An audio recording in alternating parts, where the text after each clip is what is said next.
looking at the running back room, Brad, um, obviously a lot of attention is given to Damian Martinez based on what he accomplished in the Pac-12, but uh, this room is now in a place where most programs at this level want to be. They want to have basically not any drop off to where they can alternate two guys and they're at the same level. They might have different styles, abilities, skill sets, but they're at that same level. And that's where you see out of the top teams in the country. They don't have one guy, they got two guys.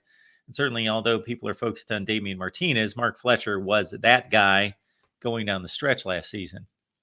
Yeah, I mean, when you're talking about the running back room, right? When Miami was at its peak, when we were at its best, we didn't just have one or two running backs. We had a stable. We had 4 to 5 guys. I mean, even your fullback. Yeah, I remember back in the day with Najee Davenport. I mean, he was a guy that could go in there running back as well and tote the rock, right? So you have to have a multitude of guys. 4, 5, 6 guys. And I could go right off the bat. You brought up Damian Martinez and Mark Fletcher, but we're in fall camp right now, and Damian Martinez, for one, is just getting with the program, right? So he's getting acclimated to his teammates, getting acclimated to how to play Miami Hurricane football the right way. But the talent is unquestionable. You pull up his stats. This is a guy that's averaged 1,000 yards each year in his football career. When you combine the two, this is a guy that's electric, that could do it all pretty much, run, pass, blocking as well.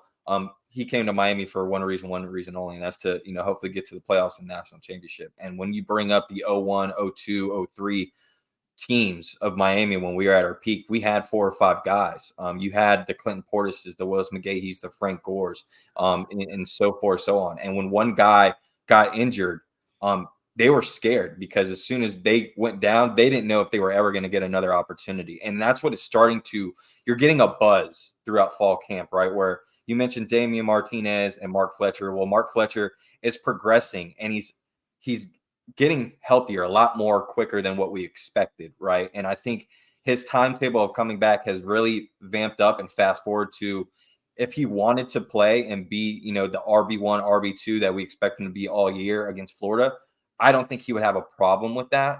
But I wouldn't be surprised if they try not to use him, just because of all the generous buzz I've been getting from all these other running backs, right? Guys like Chris Johnson Jr. from Dillard High School, who is now in his second year in a college program, has put a little bit more weight on. And this is a guy that ran a 10-2 in the 100-meter dash in high school, one of the fastest players in the country. And he is being utilized very heavily throughout fall camp. And as Shannon Dawson has preached, he wants more home run hitters. He needs more electric big-time plays for this offense to go to the next level. And Chris Johnson's at the top of the list if you want some of those big-time plays. He's been doing phenomenal in the pass and running game at running back for Miami in this fall camp. You also got Jordan Lyle and Chris Hellcat Humphrey, who are 2 incoming freshmen that, again, have been getting a lot of reps, just because, like I mentioned, Damian Martinez, new to the program. He's getting acclimated to his teammates, even though he is expected to be RB1 come August 31st. And Mark Fletcher progressing, coming off of his injury. You don't want to go 100% on him right away. So this is where those 3 young guys, and a Chris Johnson and a Hellcat, and others, didn't even mention Elijah Lofton, who's going to be used in that backfield as well, who's an incoming freshman from Bishop Gorman. But you have a stable of guys now that you don't really have to rely on one guy, even though we already know who our 1-2 punch is going to be this upcoming year. But do not be surprised if guys like Chris Johnson, Chris Hellcat Humphrey, and Jordan Lyle, you're going to hear those names all throughout this football season as well. And they all bring a different talent to the football field.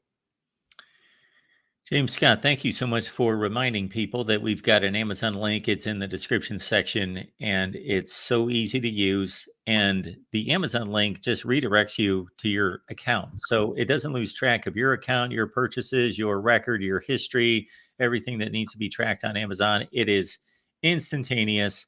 So you might as well use our Amazon link. And that way you can contribute to the channel without spending a penny. Just take Amazon's money and send it to the Voice of College Football. Just do that.